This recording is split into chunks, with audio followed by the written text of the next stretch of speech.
Hello, my dear students. Myself Gaurav Sharma, and what we are going to start today, we are going to take another one shot on very important topic, that is linear programming. Easy topic है, scoring chapter है, और अगर आप आज का session अच्छे से attend करते हो तो कोई भी टॉपिक हो, कोई भी क्वेश्चन हो इस टॉपिक का, आप वो मिस नहीं करने वाले हो. We are going to take all different types of question जो भी एग्जाम में पूछे जा सकते हैं. और बस आज का सेशन स्टार्ट करते हैं फिर. ठीक है, चलो. बट आज का सेशन स्टार्ट करने से पहले दो तीन चीज़ें मैं डिस्कस करना चाहूँगा आपसे. देखो, जो स्टूडेंट्स सिर्फ सीबीएसई तक रिस्ट्रिक्टेड हैं, या फिर ओल्ड सिलेबस में क्या होता था, 11th के अंदर आप लीनियर इनइक्वालिटीज़ को भी स्टडी करके आते थे ग्राफिकली. अभी 11th में ग्राफिकल रिप्रेजेंटेशन खत्म हो गई है, ग्राफिकल पोर्शन खत्म कर दिया है, काट दिया उसे सीबीएसई के पोर्शन से. बट लीनियर प्रोग्रामिंग के लिए आपको लीनियर इनइक्वालिटी का ग्राफ कैसे बनाना है ये पता होना चाहिए. अगर आप ये नहीं जानते हैं तो पहले हम थोड़ा सा इसको डिस्कस करेंगे, उसके बाद फिर हम लीनियर प्रोग्रामिंग पे चलेंगे. ठीक है, सबसे पहले आप ये समझ लो लीनियर प्रोग्रामिंग प्रॉब्लम यूज़ कहाँ कर रहे हो. बहुत सारे ऐसे क्वेश्चंस होते हैं, बहुत सारी ऐसी सिचुएशन आती है हमारी डेली लाइफ में जहाँ पर हमें किसी क्वांटिटी को मैक्सिमाइज या मिनिमाइज करना है with respect to some given conditions. मैं चाहता हूँ कि मेरे एग्जाम में मार्क्स बहुत ज़्यादा आ जाए, बट मेरी कंडीशन है कि मुझे इतना टाइम खेलने के लिए चाहिए, मुझे इतना टाइम अपनी को करिकुलर एक्टिविटीज़ के लिए चाहिए, इतना टाइम स्पोर्ट्स के लिए, और अलग अलग चीज़ों के लिए टाइम निकाल कर उसके बाद उन कंडीशंस के अकॉर्डिंगली मेरी पढ़ाई का टाइम मैक्सिमाइज हो सके. ठीक है, तो ये मैंने आपको एक रफ आइडिया दिया है कि किसी एक चीज़ को मैक्सिमाइज करना है या मिनिमाइज करना है. या फिर आप मान लो आप ये चाहते हो कि आपका जो टाइम वेस्ट होता है वो मिनिमाइज हो सके. किस कंडीशन के अकॉर्डिंगली, मुझे पढ़ना तो कम से कम 4 घंटे है, मुझे खेलना कम से कम 2 घंटे है. ठीक है, तो कुछ कंडीशंस लगाकर उसके बाद आप किसी एक फंक्शन को मैक्सिमाइज या मिनिमाइज कर सकते हो. ठीक है, तो we are going to discuss all these things. But सबसे पहले हम ये समझेंगे कि लीनियर इनइक्वालिटी का ग्राफ कैसे बनाया जाता है. ठीक है, बहुत इंपॉर्टेंट है, ये पता होगा, उसके बाद हम आगे क्वेश्चन पे चलते हैं. देखो, जैसे आपको मैं ये कह देता हूँ that we have just a minute, we have x plus y, this is equal to let's say 5. अगर लीनियर इक्वेशन का ग्राफ बनाना, ये तो आप 10th क्लास में सीख चुके हो ना, लीनियर इक्वेशन का ग्राफ कैसे बनाया था, x plus Y equal to 5. मैं आपको रफ आइडिया दे देता हूँ, बहुत बेसिक सी चीज़ है. Let's say this is x axis and this is y axis. आप एक बार x को 0 पुट करो. अगर मैं x को 0 डालूंगा तो y क्या आएगा, y विल बी 5. तो मैं ये कहता हूँ यहाँ पर कोई पॉइंट आएगा 0 5. एक बार y को 0 पुट करो तो x की वैल्यू क्या आएगी, x comes out to be 5. मैं ये कह देता हूँ ये पॉइंट यहाँ आएगा कहीं 5 0. And if I join these two points, ये जो लाइन बन रही है ये लाइन होगी x plus Y is equal to 5. ठीक है, आई होप ये बात क्लियर है. ये सब हम 10th क्लास में कर चुके हैं. बट एक और बात, इस लाइन के ऊपर जितने भी पॉइंट होंगे, all those points which lie on this line, they will satisfy this equation, है ना, ये बात हमें पता है. तो सिर्फ ऐसा नहीं है कि यही 2 सॉल्यूशन आ रहे हैं इस लाइन के. इस लाइन के ऊपर जितने भी पॉइंट आ रहे हैं, चाहे वो इंटीग्रल हो, चाहे वो डेसिमल वैल्यू हो, कुछ भी हो, पॉजिटिव नेगेटिव सारे की वैल्यू, जितने भी पॉइंट हैं वो सारे इस कंडीशन को सेटिस्फाई करेंगे. और कंडीशन क्या है हमारे पास, x plus Y this should be equal to 5.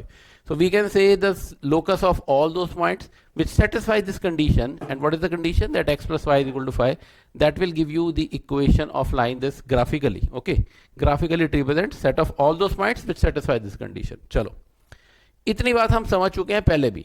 But अब हमारे पास क्या कंडीशन है, अब हम सीखना चाहते हैं x plus Y less than equal to 5, या फिर x plus Y less than 5, या फिर x plus Y greater than equal to 5, और x plus Y greater than 5.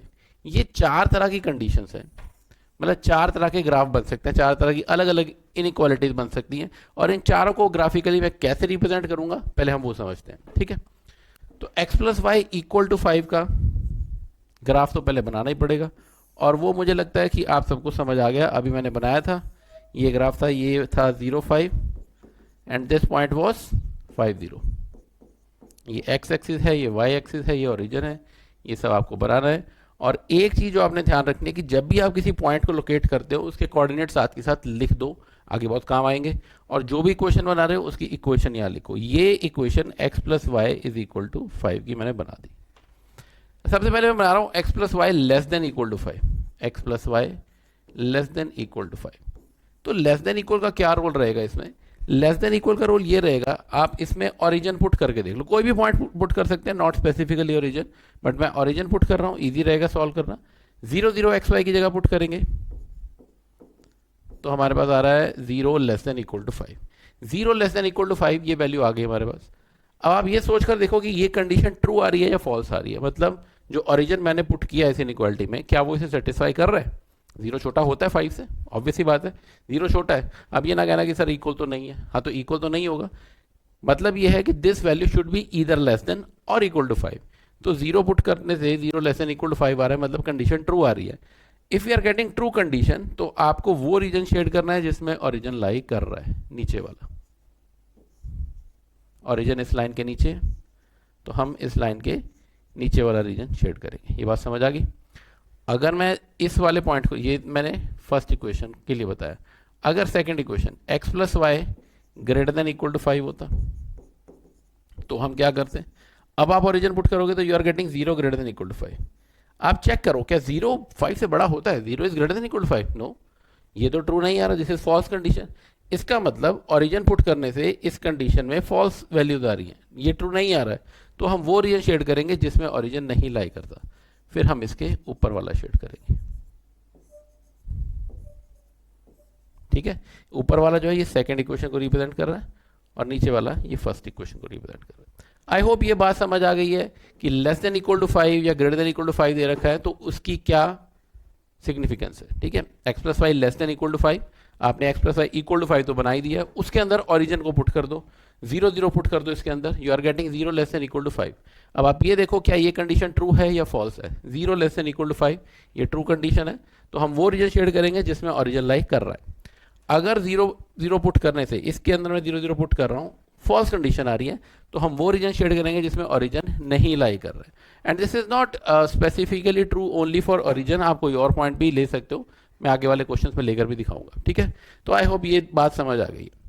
But अगर ये क्वेश्चन ऐसा होता है x plus Y less than 5, x plus Y greater than 5, तो उसमें क्या फर्क है? बात तो वही है, ये लेस देन इक्वल था और ये लेस देन है, खास डिफरेंस होना नहीं चाहिए, तो छोटा सा डिफरेंस है। देखो आपको ये पता है कि अलजेब्रिकली लेस देन इक्वल और लेस देन में सिर्फ इतना फर्क है कि इसमें वो वैल्यूज आएंगी विच आर लेस देन और इक्वल टू 5, और इसमें मेंशन्ड है कि it should be strictly less than 5, 5 के इक्वल नहीं होना चाहिए। तो जब आप इसका ग्राफ बना रहे हो, देखो ग्राफ बनाते समय आपको वो वैल्यूज नहीं लेनी है जहां पर x प्लस वाई 5 के इक्वल है, तो इसके लिए मैं एक डॉटेड लाइन बना देता हूं। ये डॉटेड लाइन क्या रिप्रेजेंट कर रही है?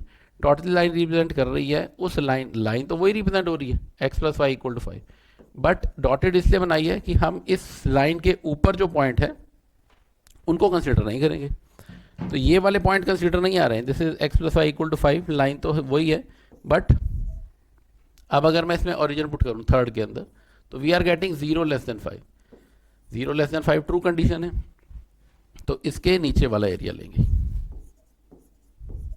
बात वही है जो यहां किया था फर्स्ट वाले में, वही थर्ड वाले में किया है, इसमें भी नीचे वाला ही एरिया आ रहा है, बट इसमें हम इस लाइन को डॉटेड बना रहे हैं क्योंकि जो इस लाइन के ऊपर पॉइंट लाई कर रहे हैं वो इंक्लूडेड नहीं है, वो तो तब इंक्लूडेड होंगे अगर x plus Y equal to 5 होगा, but here x plus Y is not equal to 5, it is strictly less than 5। Same way in fourth equation, fourth inequality, we can say 0 is greater than 5, so this is represented by the region where origin is not included, ऊपर वाला reason आएगा, है ना, क्योंकि यहाँ पर false condition आ रही है। तो फॉल्स वाले में हम वो रीजन लेंगे, ये फोर्थ रीजन को रिप्रेजेंट कर रहे हैं, ये थर्ड इनइक्वालिटी को रिप्रेजेंट कर रहा है।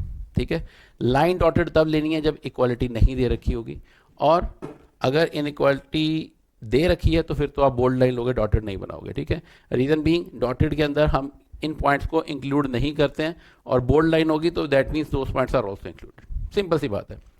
अगर ओरिजिन पुट करने से कंडीशन ट्रू आ रही है तो वो रीजन शेड करेंगे जिसमें ओरिजिन लाई कर रहा है, और अगर नहीं आ रही तो वो रीजन शेड करेंगे जिसमें ओरिजिन लाई नहीं करता। एक और बात, अगर आपको कभी भी इस टाइप की इक्वेशन दे रखी हो x equal to k y या फिर x equal to minus k y, इसका मतलब ये वो लीनियर इक्वेशंस हैं जिसके अंदर कांस्टेंट टर्म मिसिंग है, कांस्टेंट नहीं है, x equal to y, x equal to k y, x equal to minus k y, इस टाइप की इक्वेशन दे रखी होगी। तो ये इक्वेशंस हमेशा ओरिजिन से पास होती बनती है। मेरी बात समझ आ रही है? जैसे अगर मैं आपको कहूँ x equal to k y, ये एक ऐसी इक्वेशन होगी जो ये ओरिजिन से पास होती हुई बनेगी फर्स्ट और थर्ड क्वाड्रेंट में से, ठीक है। आपको कुछ भी दे रखा हो, x equal to y, x equal to 2y, x equal to 1000 y, x equal to 5000 y, कुछ भी दे रखा हो, x equal to k y type की कोई भी क्वेश्चन है वो हमेशा फर्स्ट और थर्ड क्वाड्रेंट में से जाएगी। हाँ, ये हो सकता है इसका इंक्लिनेशन ऊपर नीचे होता रहेगा, बट लाइन पास हमेशा ओरिजिन से ही होगी, ठीक है। एग्जैक्टली मिडल से तब जाती है when it is x equal to y, ठीक है। जब एक्स इक्वल टू वाई होगा तो एग्जैक्टली मिडल से जाएगी। Same this represent x equal to k y, और x equal to minus k y ये वाली लाइन होगी, पास ये भी ओरिजिन में से ही होगी, but this will pass through second and fourth quadrant, ठीक है। इसकी इंक्लिनेशन ऊपर नीचे होती रहती है, दैट डिपेंड्स कि के की क्या वैल्यू होगी। देखो एग्जाम के अंदर आपको ग्राफ पेपर दिया होता है, बट यहाँ पर ग्राफ पेपर नहीं है, तो इसलिए मैं आपको एक रफ फिगर बना के दिखा रहा हूँ, बट आई थिंक ये भी क्लियरली आपको समझ आ रहा है ना, ज़्यादा बड़ी डील नहीं है इसमें। जैसे मान लो अगर मैं आपको ये कह दूँ एक्स इक्वल टू 3y कैसा बनेगा, तो आपको बिना सोचे समझे क्या दे रहा है कि ये तो ऐसा बनेगा, है ना। मतलब ये मैंने एग्जैक्टली मिडल से बनाया, बट इतना क्लियर है कि पास तो ये फर्स्ट और थर्ड क्वाड्रेंट से ही होगा। अगर x equal to minus 3y होता तो इस साइड से बनता, ये बात भी क्लियर है। चलो अब एक और चीज़ देखो, लेट से मैं आपको ये कह देता हूँ कि मुझे ग्राफ बनाना है x less than equal to 5y का। ये कैसे बनाओगे? तो आपको ये पता है x इक्वल टू 5y का ग्राफ कैसे बनाएंगे? x इक्वल टू 5y का ग्राफ तो बनेगा ऐसे, है ना, ओरिजिन से पास होता हुआ। अब समस्या ये है कि ये ओरिजिन है, अगर मैं ये तो ऑलरेडी ओरिजिन से पास कर रहा है तो उसमें ओरिजिन पुट करने की तो कोई सेंस बनेगी नहीं, ठीक है ना। तो इसका मतलब हमें कोई ऐसा पॉइंट लेना है जो ओरिजिन के अलावा हो, ओरिजिन के अलावा कोई भी पॉइंट ले लो, it's up to you. Let say मैं यहाँ कोई पॉइंट ले लेता हूँ, मैं कहता हूँ यहाँ पर एक पॉइंट है 0, 100 और मैं वो कंसिडर कर लेता हूँ, तो बात तो उससे भी बन जाएगी। ये पॉइंट हम क्यों कंसिडर कर रहे हैं? सिर्फ ये देखने के लिए कि इस इनइक्वालिटी से इस लाइन के ऊपर का रीजन आएगा या नीचे का आएगा। तो कैसे चेक किया जाएगा? मैं 0, 100 इस इनइक्वालिटी में पुट कर देता हूँ, तो if I substitute it here it will be 0 less than equal to 500। और आप मुझे ये बता दो कि क्या ये ट्रू है या फॉल्स है? 0 छोटा होता है 500 से या नहीं होता? ऑब्वियसली होता है। तो इसका मतलब ये पॉइंट पुट करने से इसके अंदर मेरे पास ट्रू कंडीशन आ रही है, तो हम वो रीजन शेड करेंगे जिसमें ये पॉइंट लाई करता है, और ये वाला पॉइंट इस लाइन के ऊपर लाई करता है। अब इसमें ओरिजिन की जगह हमने पॉइंट कोई और कंसिडर कर लिया, ठीक है। तो ये ज़रूरी नहीं है कि आपको ओरिजिन ही लेना, कोई आप कोई और पॉइंट लेके देख लो। मैं कह रहा हूँ 0, 100 नहीं करता, यहाँ कर लेते हैं। मैं कहता हूँ यहाँ पर 30 पुट कर दे, लाई कर रहे हैं यहाँ पे 30 पुट करके देखते हैं इसमें। तो 30 अगर मैं पुट करूँगा तो we are getting 30 less than equal to 0। बताओ क्या 30 से छोटा होता है? नहीं होता। इसका मतलब इसे डालने से फॉल्स कंडीशन आ रही है, तो हम वो रीजन शेड करेंगे जिसमें पॉइंट नहीं लाई करता, क्योंकि इससे फॉल्स आ रही है, तो ऊपर वाला रीजन वही आएगा, ठीक है।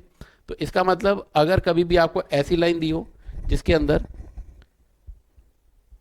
ओरिजिन से पास होती हुई लाइन हो, जिसके अंदर कांस्टेंट टर्म मिसिंग हो, तो आपको ये देखना है कि पॉइंट ओरिजिन ना पुट करके कोई भी और पॉइंट पुट कर सकते हैं, ठीक है। लॉजिक आपको समझ आ गया। अब हम चलते हैं।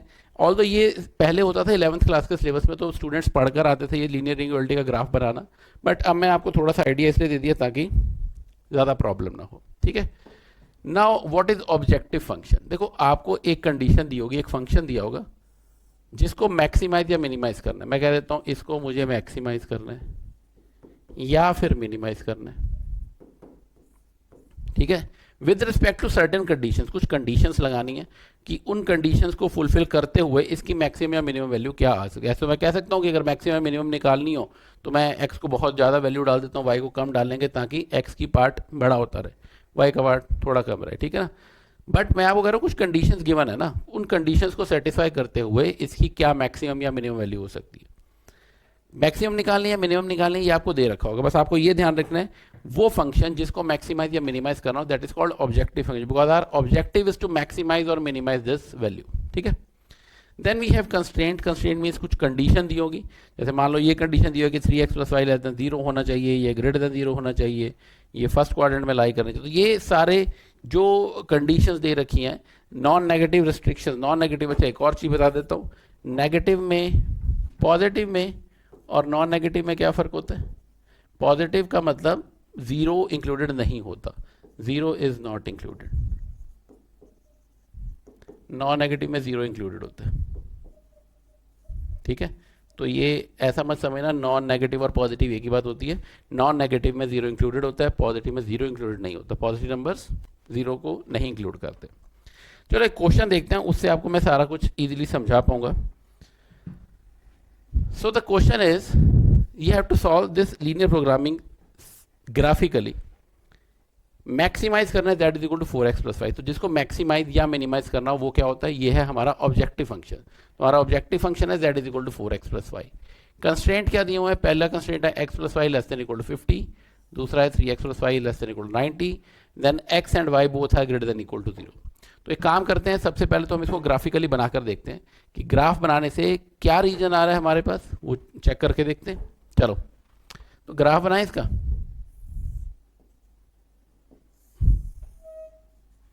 We know that this is x axis, this is y axis और ये ओरिजिन है। पहले मैं इसे फर्स्ट इक्वेशन को लेकर चलते हैं।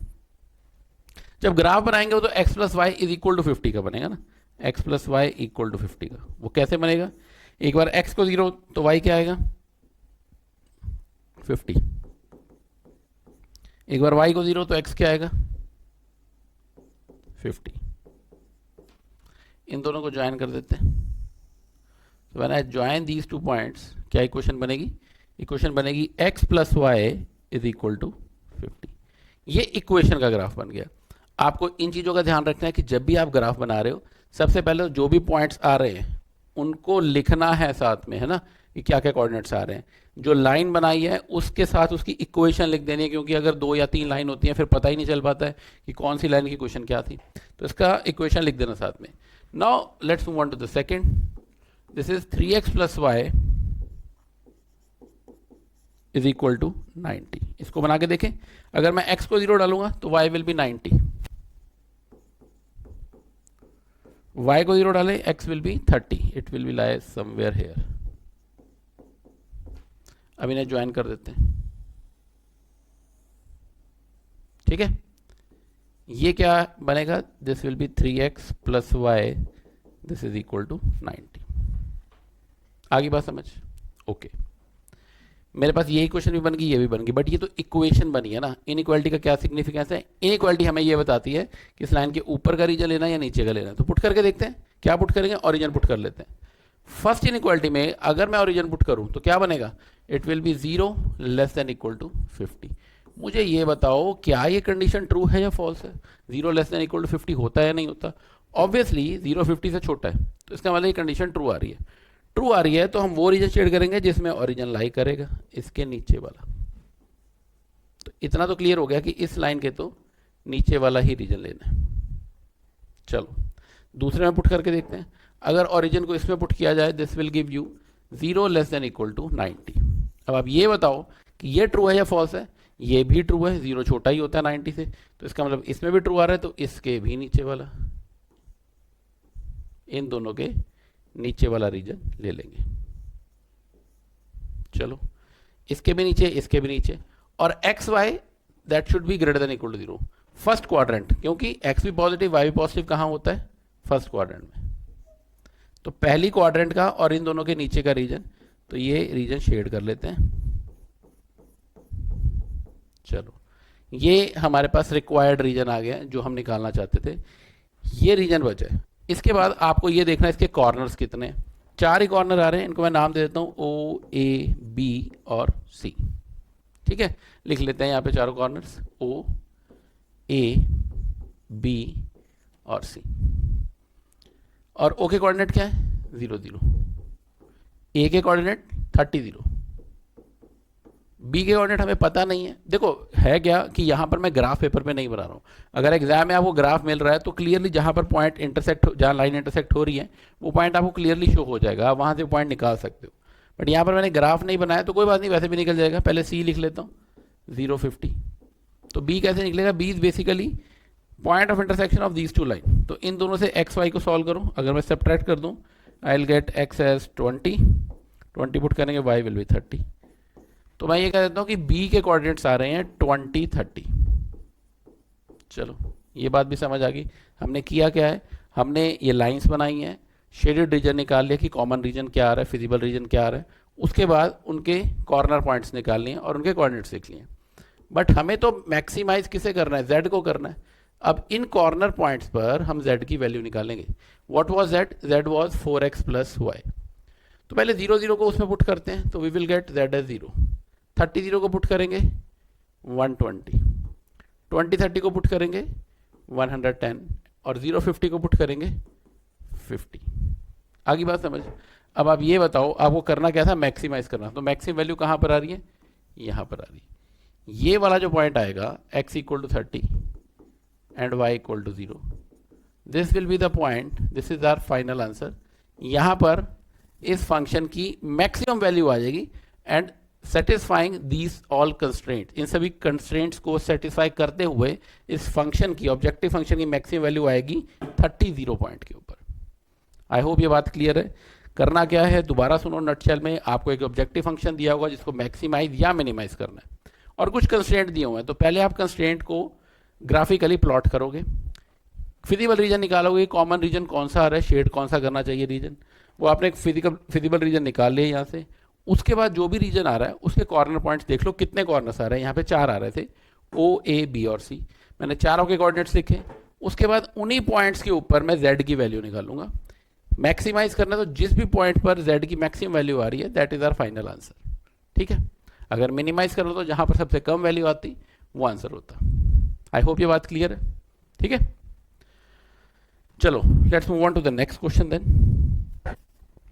Next question is again we have to maximise and minimise. मुझे मैक्सिमम वैल्यू भी निकालनी है, मिनिमम भी निकालनी है। ग्राफिकली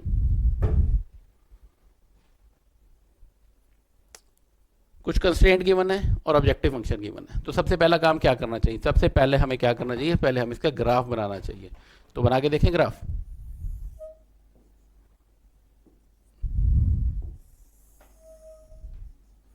ग्राफ बनाने के लिए ये एक्स एक्सिस है, ये वाई एक्सिस है, ये ओरिजिन है। ठीक है, ओके। देखो एक एक करके हम सारी लाइंस को प्लॉट करेंगे। देखो बहुत अच्छी बात बता रहा हूँ तुम्हें कि ऐसे क्वेश्चंस को तो ना आपने एग्जाम में मिस नहीं करना है। मेरा मानना ये है कि ये बहुत स्कोरिंग पार्ट है और सबसे बड़ी बात ये है कि इन चैप्टर्स के अंदर वेरिएशन भी ज़्यादा नहीं है। अदरवाइज अगर आप देखो कैलकुलस में कितनी वेरिएशन है, आप घर से तैयारी भी करके जाओगे, वो क्वेश्चन बदल के कुछ ऐसा बना देंगे, आप ये नहीं समझ पा रहे इसमें सब्स्टिट्यूट क्या करें अगर इंटेग्रल का क्वेश्चन है, आप ये नहीं समझ पा रहे इसमें प्रॉपर्टी कौन सी लगेगी अगर डेफिनेट इंटेग्रल का क्वेश्चन है, तो वेरिएशन बहुत ज़्यादा बन सकती है। इनके अंदर ज़्यादा लंबी चौड़ी वेरिएशन है ही नहीं। एटलीस्ट आपको स्टार्टिंग पॉइंट तो पता ही है ना क्या करना है। तो आप इसमें थोड़ी सी भी मास्टरी करना चाहते हो तो just try to attempt at least 2-3 question of each time. ठीक है, ओके। पहला कंस्ट्रेंट है x plus 3y less than equal to 60। तो मैं इक्वेशन बनाऊं इसकी, x plus 3y is equal to 60। अगर मैं y को 0 डालूंगा तो x क्या आएगा, y को 0 डालने तो x आ रहा है 60, यहां कहीं आ जाएगा। ओके, और x को 0 डालें तो y क्या आ रहा है, इट इज 20, वो यहां कहीं आ जाएगा।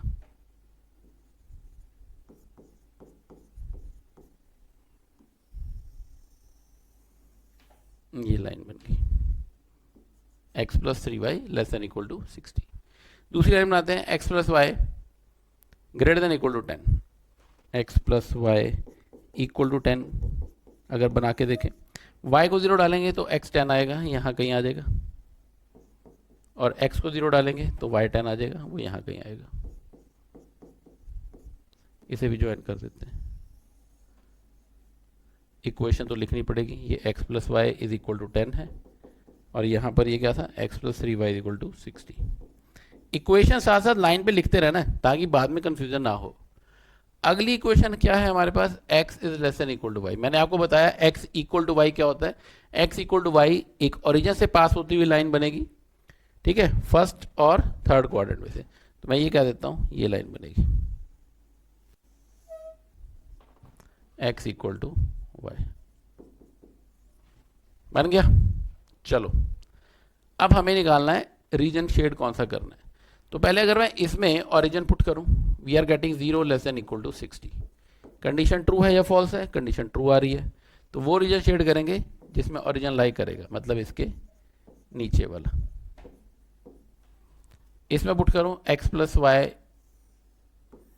Greater than equal to 0 greater than equal to 10, ये कंडीशन ट्रू है या फॉल्स है?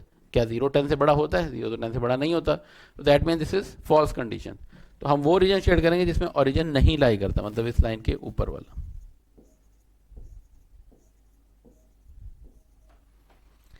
अब इस लाइन को देखते हैं, x less than equal to y, origin मत पुट करो, कोई और पॉइंट पुट कर लो। लेट से मैं 0 10 पुट करके देख लेता हूँ। अगर मैं 0 10 पुट करूंगा तो 0 less than equal to 10, condition true आ रही है फॉल्स आ रही है? ट्रू आ रही है, 0 छोटा ही होता है 10 से, तो इसका मतलब वो रीजन जिसमें 0 10 लाई करेगा, ऊपर वाला। अब आप ये देखो कॉमन रीजन कौन सा आ रहा है, जो भी इन सारी इक्वेशंस का कॉमन रीजन है वो कौन सा बन रहा है? ये वाला बन रहा है। इसे मैं शेड कर लेता हूँ, और सिर्फ इतना ही लेना है क्योंकि एक्स वाई ग्रेटर देन 0 मतलब फर्स्ट क्वाड्रेंट का रीजन लेना है मैं। ये रीजन मैंने शेड कर दिया। कॉर्नर देखो कितने को नाम दे दूं मैं, A B C and D. 4 corner आ रहे हैं इस फिजिबल रीजन के, शेडेड रीजन के 4 कॉर्नर हैं, तो हम उन चारों के नाम लिख लेते हैं, क्या क्या है, ए बी सी और डी, और कोऑर्डिनेट्स लिख लेते हैं क्या क्या होंगे उसके। ए के कोऑर्डिनेट्स तो क्लियरली मुझे दिख रहे हैं 0 10, डी के भी दिख रहे हैं क्लियरली 0 20, बाकी 2 के निकालने पड़ेंगे। तो अगर मुझे बी के कोऑर्डिनेट्स निकालने हैं, ये बी कोऑर्डिनेट निकालना है, तो आप देखो जो बी है वो किन 2 लाइन का पॉइंट ऑफ इंटरसेक्शन है, एक तो x plus Y equal to 50 और नॉट 50 10, और दूसरी लाइन है x is equal to y. तो एक्स इक्वल टू वाई डालोगे तो एक्स और वाई दोनों 5 5 आ जाएंगे, तो मैं ये कह सकता हूँ कि बी के कोऑर्डिनेट्स आ रहे हैं 5 5, ठीक है। उसके बाद सी पॉइंट ऑफ इंटरसेक्शन है इन 2 लाइन का, एक तो है x plus 3 y is equal to 10 और दूसरी है x is equal to y. तो अगर आप x इक्वल टू वाई डालोगे तो मैं ये कह सकता हूँ कि y 15 आ रहा है और x भी 15 आ रहा है, तो 15 15 ये मेरे पास चारों पॉइंट निकल चुके हैं। इसके कॉमन रीजन निकाला है मैंने, शेडेड रीजन आ गया, उसके कॉर्नर के कोऑर्डिनेट्स निकालनी है। अगला काम है z को निकालना कि z की क्या वैल्यू रहेगी। मुझे ये बताओ 0 10 को अगर हम ऑब्जेक्टिव फंक्शन में डालेंगे तो आंसर क्या आएगा? 90। 5 5 को डालेंगे तो 5 5 को डालने से बनेगा 15, ये 45, इट विल बी 60।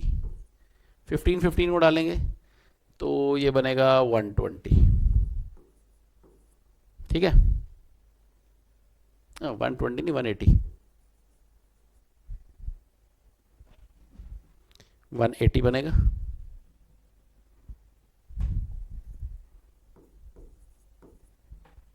ठीक है, और 0 20 को डालेंगे तो अगेन 180 बनेगा। ये हमारे पास कॉर्नर पॉइंट पे क्या क्या वैल्यू आ रही है ऑब्जेक्टिव फंक्शन की, वो भी मैंने निकाली। अब आप देखो इसे मैक्सिमाइज करना है मिनिमाइज करना है, मुझे मैक्सिमम भी निकालनी है और मिनिमम भी निकालनी है। तो मैं ये कह सकता हूं कि मिनिमम तो आ रहा है यहां पे, इस पर बन रही है मिनिमम वैल्यू, और मैक्सिमम आ रहा है इन 2 पॉइंट पे, इन दोनों में बन रही है मैक्सिमम। तो कह सकते हैं कि the objective function is minimum at 5 5 and minimum value is 60 and objective function is maximum at 15 15 and 0 20। 2 point पर मैक्सिमम आ रहा है and maximum value is equal to 180। तो 180 से ज़्यादा वैल्यू एग्जिस्ट नहीं हो सकती इस ऑब्जेक्टिव फंक्शन की, और वो वैल्यू इन 2 पॉइंट पे एग्जिस्ट करेगी। मेरे ख्याल से ये बात क्लियर है आपको, बड़ी डील नहीं है ना, आपको बहुत अच्छे से समझ आ चुका है कि आपको क्वेश्चन स्टार्ट कैसे करना है, हर क्वेश्चन के अंदर इनइक्वालिटी का क्या रोल है, ऑब्जेक्टिव फंक्शन का क्या रोल है, कैसे इस क्वेश्चन को डील करेंगे, वो बात समझ आ चुकी है मेरे ख्याल से। ये क्वेश्चन क्लियर है सबको, है ना? पक्का? चले अगले क्वेश्चन पे। चलो एक और बात बताता हूँ पहले आपको, एक छोटी सी कहानी बता देता हूँ कि कोई भी आप चीज़ लेकर चल रहे हो, किसी भी टारगेट को कंप्लीट करने की कोशिश कर रहे हो, whether it is your studies, whether it is your sports, whether it is your any other target, किसी भी टारगेट को अगर आप अचीव करना चाहते हो तो मेक इट अ हैबिट कि आप अपना 100% दो। क्योंकि अगर आप अपना 100% नहीं दोगे तो जब उस चीज का कॉन्सिक्वेंस जब फाइनल रिजल्ट आता है तो आपको रिग्रेट रहता है हमेशा। बट अगर आप अपना 100% दे चुके हो तो आपके माइंड से वो रिग्रेट निकल जाएगा, कभी रिग्रेट नहीं रहेगा कि काश मैंने तब ये ट्राई कर लिया होता। तो मैं आपको अभी बता रहा हूँ कि आप अभी भी जिस स्टेज ऑफ टाइम पर हो, अगर आपको ऐसा लग रहा है कि बहुत टाइम मेरा 12th क्लास का निकल चुका है, अब आगे की प्रेपरेशन कैसे होगी, डरने वाली बात नहीं है। पैनिक आपको कुछ हासिल होकर नहीं देगी, ठीक है ना। तो पैनिक करने से कोई फायदा नहीं है, आपको सिर्फ इस चीज पर फोकस करना है कि आपकी प्रेपरेशन अब कैसे बेहतर की जा सकती है, क्या बेटर इंप्रूवमेंट लेकर आ सकते हो आप अपनी प्रेपरेशन में। तो मेक श्योर कि आप जो जो चीज़ें समझ रहे हो इनको अपने माइंड में एक कैटेगराइज करते रहो कि मुझे किस स्टेप्स को पहले डील करना है। और ये चैप्टर स्कोरिंग है, मैं नहीं मानता कि अगर आप इसको अच्छे से 2 घंटे पढ़ लेते हो तो कोई और चीज़ अटकेगी, ठीक है। तो let's move on to the next question. Solve the following linear programming graphically, minimise करना है ये, तो फिर वही बात, ये आपका क्या हो गया, ये हो गया ऑब्जेक्टिव फंक्शन, और ये चीज़ें क्या है, ये है हमारे लिए कंस्ट्रेंट्स, ठीक है। ये कंस्ट्रेंट्स हैं और ये ऑब्जेक्टिव फंक्शन है। बात समझ आ गई। सबसे पहला काम, पहला स्टेप क्या होना चाहिए, इसका ग्राफ बनाना चाहिए, तो वो हम ग्राफ बनाकर देखेंगे। मैं ये कह देता हूँ कि ये है एक्स एक्सिस और ये है वाई एक्सिस और ये पॉइंट है ओरिजिन। क्लियर है ये वाली बात भी, कोई बड़ी डील नहीं है। चलो, x plus Y greater than equal to 8, तो पहले मैं इक्वालिटी के लिए लाइन बनाता हूँ। x plus Y equal to 8 की लाइन बनाए।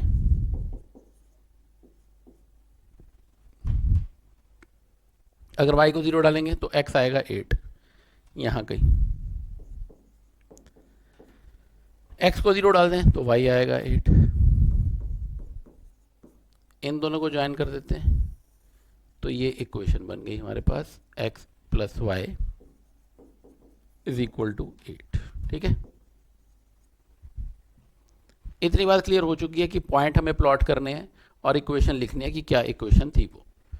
Next is 3x plus Y is equal to 15, इसको बनाकर देखेंगे कैसे बनाया जाएगा। एक बार y को 0 डाल दें, अगर y को 0 डालते हैं तो x की क्या वैल्यू आएगी, it comes out to be 5।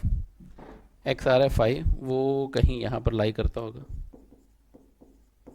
8 से पहले ही आएगा ना। x को 0 डालेंगे तो y आएगा 3, वो भी यहीं कहीं लाई करता होगा। इनको ज्वाइन कर देते हैं, ओके। चलो, ये दोनों लाइन तो बन गई हैं और लाइन लिख लेता हूँ यहाँ पे, ये है 3x plus 5y is equal to 15।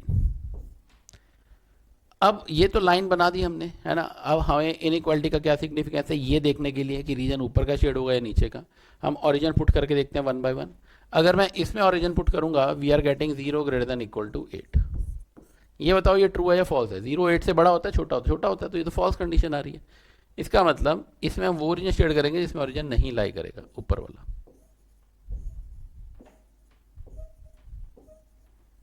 चलो, दूसरे के अंदर पुट करें। अगर मैं ओरिजिन पुट करता हूं, we are getting 0 less than equal to 15। ये बताओ कि ये ट्रू है या फॉल्स है। 0 15 से छोटा ही होता है, ये तो ट्रू आ रहा है, तो वो ओरिजिन शेड करेंगे जिसमें ओरिजिन लाई कर रहा है,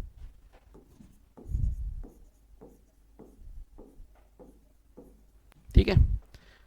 और x y ग्रेटर देन 0 मतलब फर्स्ट क्वाड्रेंट का रीजन लेना है। अब इसमें देखो एक समस्या क्या हो गई है, प्रॉब्लम ये है कि कोई भी रीजन कॉमन नहीं आ रहा है, इसके तो ऊपर वाला, इसके नीचे वाला। और हो सकता है कि चलो मैं कहूँ कि आगे बहुत आगे तक इन लाइंस को ले जाया जाए, आगे कहीं जाकर ये मीट करे, बट फर्स्ट क्वाड्रेंट के अंदर तो कहीं भी मीट नहीं कर रही है। तो इसका मतलब we are not getting any feasible region, any common region. So इसका आंसर आपको लिखना है नो सॉल्यूशन, क्योंकि इसका कोई भी कॉमन रीजन नहीं आ रहा है। जब कॉमन रीजन ही नहीं आ रहा है तो मैं कॉर्नर पॉइंट किसके निकालूंगा, तो कोई कॉमन रीजन नहीं है, तो no solution for this type of linear programming problem. मैं अलग अलग टाइप के क्वेश्चन करा रहा हूँ आपको, जिसमें मैक्सिमाइज करना हो, मिनिमाइज करना हो, मल्टीपल पॉइंट आ जाए या नो सॉल्यूशन आ जाए। आप सारे केसेस आपने किए होंगे, तो एग्जाम कंडीशन में जाकर आपको ऐसा नहीं लगेगा कि ये क्या हो गया, मेरा तो कुछ रीजन ही नहीं है। तो ऐसा हो सकता है, ऐसा हो सकता है कि कोई भी कॉमन रीजन ना आए। कोई भी कॉमन रीजन नहीं आ रहा है तो उसका मतलब no solution for this. I hope ये बात क्लियर है, ठीक है। नेक्स्ट टाइप के क्वेश्चन पे चलते हैं। Another type of question, we have to solve this following linear programming problem graphically. Minimise करना है आपने इसको, z is equal to -50x plus 20y। तो ये हमारे लिए क्या है, ये ऑब्जेक्टिव फंक्शन है जिसको मैक्सिमाइज या मिनिमाइज करना होता है, ये ऑब्जेक्टिव फंक्शन होता है। ये कंस्ट्रेंट दिए हुए हैं हमें 2x minus y greater than equal to 5, 3x plus 3y greater than equal to 3 and 2x minus 3y less than equal to 12। ठीक है, तो आप एक काम कर सकते हो, करना चाहो तो इसे पॉज कर लो और एक बार ये पूरा ग्राफ खुद से बनाकर देखो। मेक इट अ हैबिट कि आपको ट्राई करो क्वेश्चंस को। ठीक है, मैं आपको करके दिखाता हूँ। ग्राफ बनाया जाए अगर इसका, तो मैं ये कह सकता हूँ this is x axis, this is y axis, this is origin. ठीक है, पहली इक्वेशन है 2x minus y is equal to minus 5, दूसरी है 3x plus Y is equal to 3 and the last is 2x minus 3y is equal to 12। ये तीन equation plot करनी है मुझे। ठीक है, पहले फर्स्ट को देखते हैं। अगर मैं y को 0 डालूंगा तो x आएगा माइनस 5/2, माइनस 5/2 तो इस साइड लाई करेगा, है ना। x आएगा माइनस 5/2 और y आएगा 0, और y को 0 x को 0 डाला जाए तो y आएगा 5, वो लाई करेगा 5 ऊपर कहीं यहाँ पे 0 5। अगर मैं इन दोनों पॉइंट्स को ज्वाइन कर दूं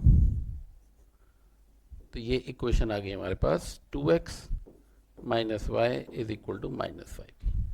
पहली इक्वेशन बन चुकी है। ठीक है, बिल्कुल ध्यान से आपको पॉइंट्स प्लॉट करने होते हैं कि आपने ये 0 5 और माइनस 5/2 0 डाला है, तो अगर 0 6 आता 0 7 आता तो ऊपर लेके जाना है, कम वाला आएगा नीचे लेके जाना है। ठीक है, एनीवे आपको तो एग्जाम में ग्राफ मिल जाएगा, ग्राफ पेपर, तो उस पर कर सकते हो, बट अगर आप रफ शीट पे बना रहे हो तो इन चीज़ों को आपको ध्यान में रखना है। ठीक है, क्योंकि आप ये सोचो बड़ा इजीली बन रहा है, तो आप अगर इन चीज़ों को माइंड में नहीं रखोगे तो ग्राफ बहुत गंदा बन जाएगा। और वो सबसे अच्छी चीज़ यही है कि आपका पेपर बिल्कुल साफ होना चाहिए। जितना अच्छा बनाओगे, जितना नीट एंड क्लीन रहेगा, एग्जामिनर पर उतना अच्छा इंप्रेशन पड़ता है। 3x plus Y equal to 3, दूसरी लाइन बनाए। अगर मैं x को 0 डालूँ तो y आ रहा है 3, नीचे लाई करेगा यहाँ कहीं 0 3। y को 0 डालूंगा तो x आएगा 1, वो यहाँ कहीं लाई करेगा। इन्हें ज्वाइन कर देते हैं, ये वाली लाइन बन गई 3x plus Y is equal to 3 की। Now the third constraint 2x minus 3y is equal to 12। अगर x को 0 डालूंगा तो y क्या आएगा, y विल बी माइनस 4। नीचे थोड़ा सा प्रोड्यूस कर लेते हैं इसको,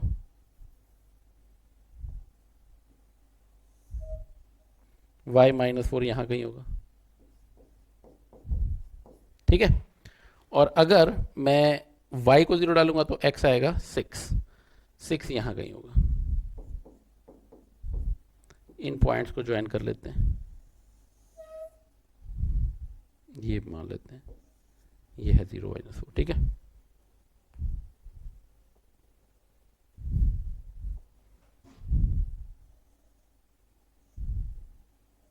चलो इसकी भी इक्वेशन लिख लेते हैं। क्या इक्वेशन है, 2x minus 3y is equal to 12। अब ये तीनों इक्वेशंस बना लिए हमने। अगला काम है हमारे लिए रीजन को शेड करना कि क्या कॉमन रीजन आएगा। तो ओरिजिन पुट करें एक एक करके। अगर मैं इसमें ओरिजिन डालूंगा तो क्या बनेगा, 0 greater than equal to minus 5।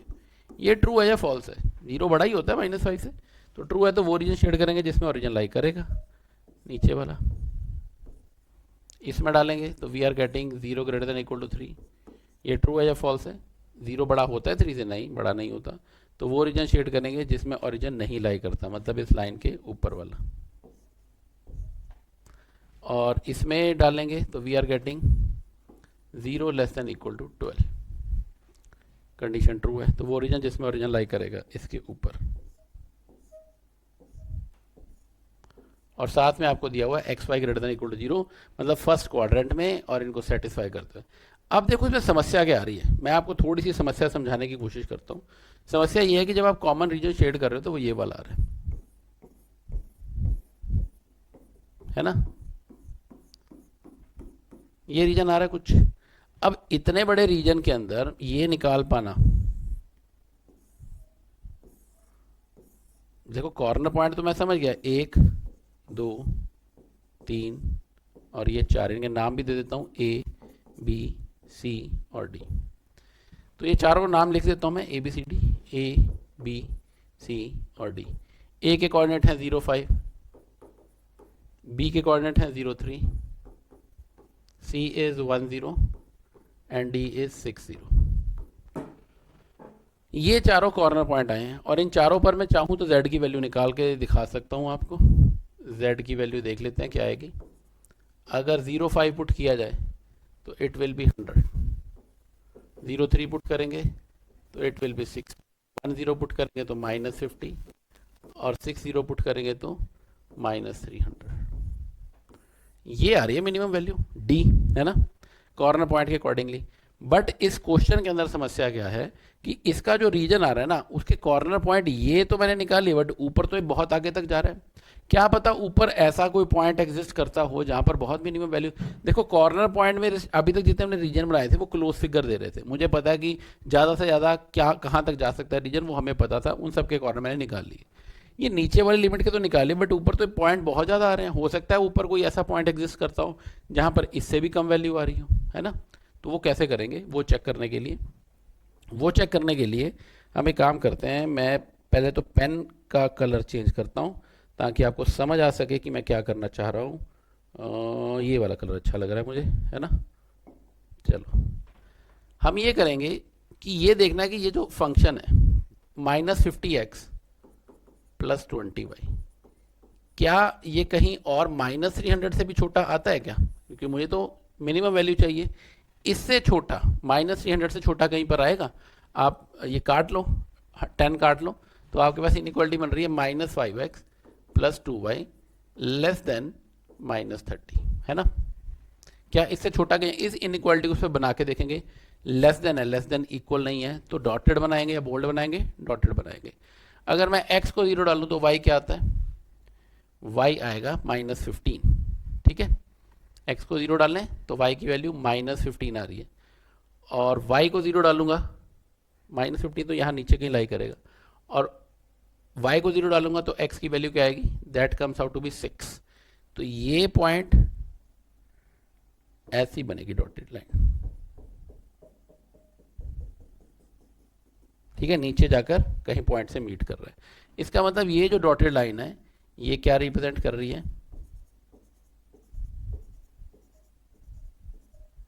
देखो बात को समझने की कोशिश करनी है आपने।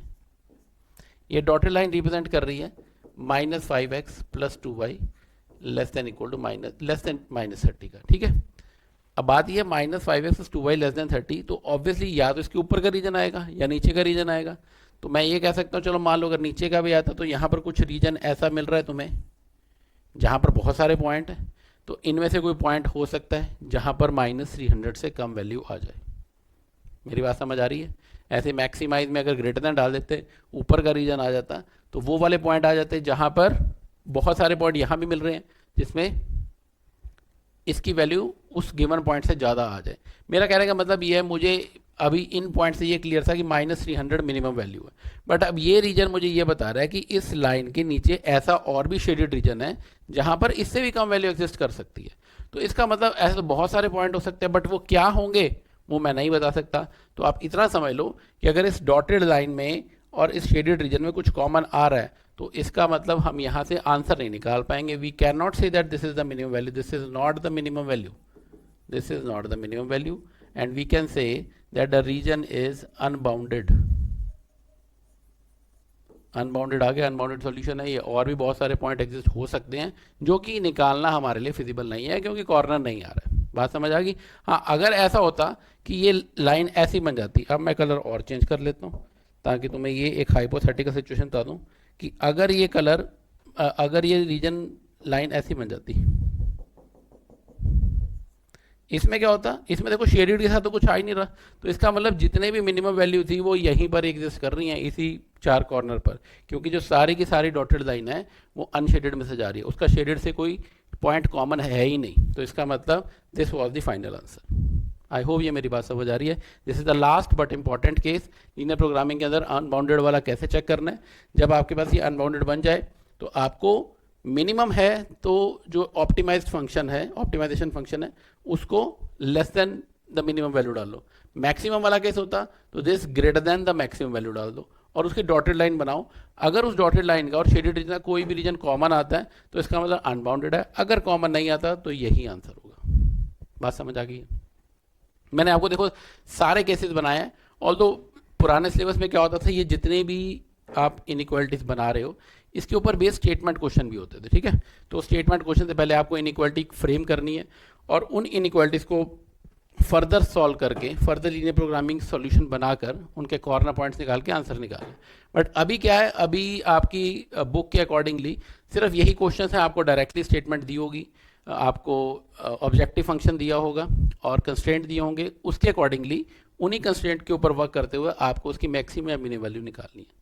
So we have done all the types, but I would suggest you just go through all previous year questions, all sample paper questions, NCERT exemplar question। ये डेफिनेटली ये तो आपका मिनिमम बेयर मिनिमम होना चाहिए कि आपको ये तो करना ही करना है। इसे कर लोगे तो एग्जाम में कोई भी ऐसा क्वेश्चन नहीं मिलने वाला जो आपका अटकेगा, आप सारे क्वेश्चन इजीली सॉल्व कर लोगे, ठीक है। I hope you enjoyed the session today, you enjoyed this one shot, but I would suggest you just go through this one shot once again so that you can master all these concepts, ठीक है। And we will come up with more such one shots on this 12th series, ठीक है। Thank you for the session.